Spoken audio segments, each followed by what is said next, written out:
cynicism in policing, in terms of police culture, it's almost one of the foundations, one of the kingpins of police culture. Talked about Niedenhofer in 1965, a New York City police officer who got his doctorate, did an awful lot of work on cynicism, and even came up with the Niedenhofer scale, which is still used to this day from time to time. Cynicism is in the culture to the point where I was helping one of the Suffolk cops I work with get his master's degree, and we came up with a study to measure cynicism at the start of the police academy and cynicism at the end of the police academy. And sure enough, the police academy graduates registered higher on cynicism than those who'd entered just a few months earlier. The take on that? In the academy, there's enough passing down of police culture to make recruits more cynical. Then you take a look at the cop who has his 20, 25 years in. He's got to be cynical. I mean, he's supposed to be old and crusty. A lot of times when they retire, they'll get like Harley motorcycles and smile. But before that, what happens is they're the wise cop. The kids go to them, and yet if you kind of hear their view, they're very, very cynical. So the question is, how does cynicism develop? And as we talk about how cynicism develops and trying to tie some stuff together in terms of the techniques, life simplification, lifestyle changes, it's now trying to say we have techniques to try and combat cynicism. Catchy little line that I kind of came up with, more for teaching than actual therapy, I do use it in therapy, is that cynicism is the corruption of skepticism. We do absolutely teach and encourage police officers to be skeptical. That is a survival skill. But what is skepticism? Skepticism is when you put yourself in a very high state of vigilance, where you look and become aware of all of your surroundings because you believe that if you can be aware of danger and you can spot out the danger, see the danger coming, think of some type of reaction to the danger, then tonight you will go home.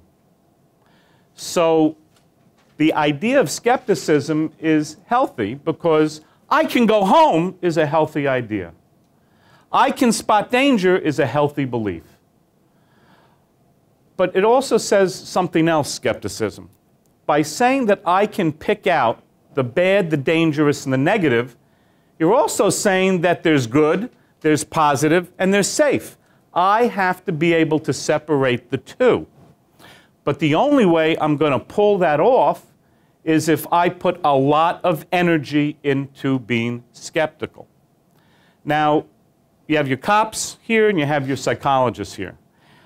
I think in terms of understanding the culture, those of us either doing therapy or in academia, I don't think we quite get what we're talking about in terms of energy investment. It sounds really neat as I'm talking about it here, but now we're talking about 20-year careers. We're talking about the idea of dealing with your paperwork, dealing with your supervisors, dealing with the public, dealing with everything, and at the same time, having a large amount of energy into constantly looking around to try and see what's safe, what's dangerous, what will get us home, and what will get us killed. And we're doing that for our entire shift, right? We're doing that for our entire shift only, and then we stop? No. No, because how do you stop that? So that's why when the cop goes to the restaurant with his wife, he sits with his back to the wall. That's why a little line that I think I'm going to, try and give credit for is, you kind of put a smile on your face and you look around, but you always have that plan in the back of your head how you're going to kill everyone. I stole that from Dave, okay? I give credit where credit's due. Who stole it from somebody else, okay? Can you really keep this up? Can you really keep up a whole career of that type of energy expenditure? The answer is, for the most part, no, you cannot. But on the other hand, are you going to sit there and say, I'm a doomed soul because I have to give up the skepticism? I can't just do this anymore. I'm going to get shot. I'm going to get stabbed.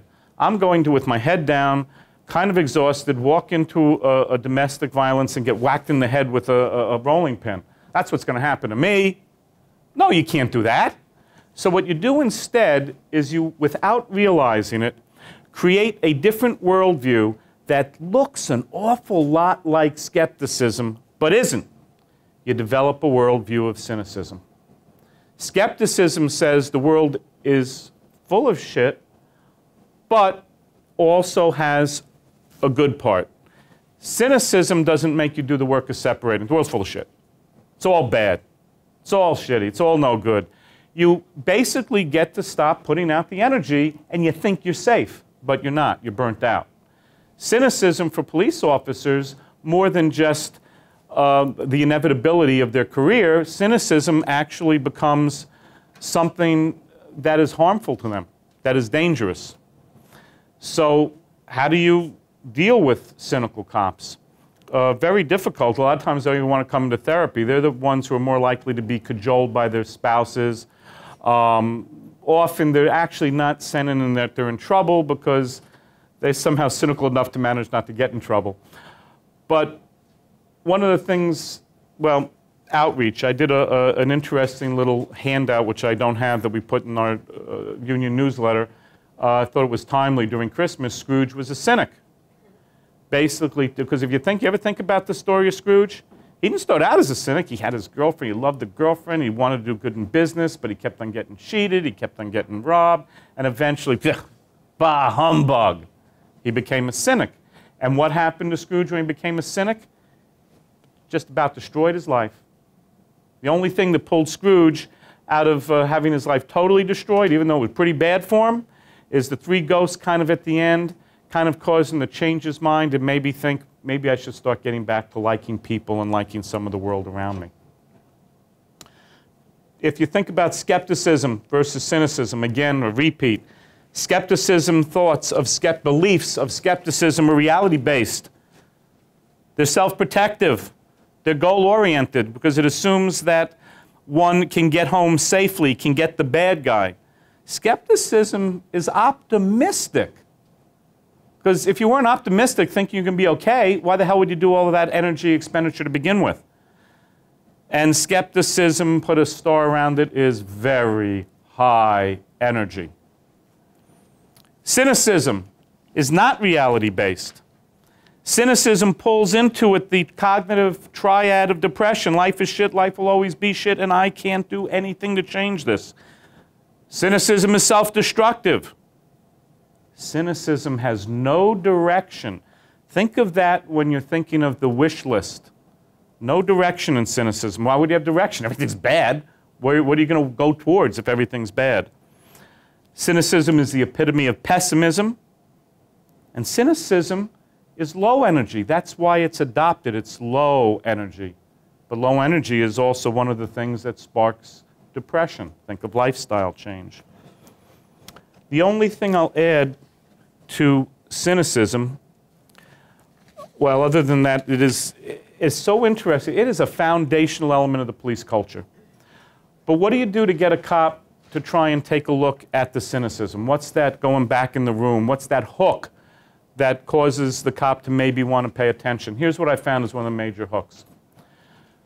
You know, when you go through the cynicism, when you talk about the burnout, you basically say the one thing that's really, the one thing that's kind of really upsetting, one thing that's kind of really sad is you've got a good reputation.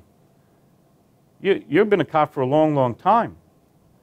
You know, at this point now, you're a danger to your partner, you're a danger to the other guys. If you can't pull it together, if you can't get that ability to figure out where the danger is and when it is, someone's going to get hurt, and you're going to feel real, real bad if you were the cause of another cop getting hurt. That's my hook. That's the way you get it into. Now, do you walk into the room, and you say, hello, I'm Dan Goldfarb, you're cynical, and you're going to get your partner hurt? Obviously, no, you don't do that. But this, during the course of a session in the room, at a certain point, what's the motivation for them trying? Now, again, they may not be happy, but they don't care at this point. Their marriage may be on the rocks. They're not sure they care at this point.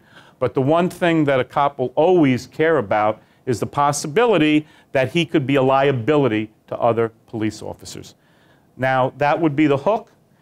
The treatment after that, as hopefully you're putting some of the things we're presenting together, kind of putting them together, is the lifestyle change, the simplification, the changing the belief systems, the wish list. I hope that, there's an example of how you can see it all fitting.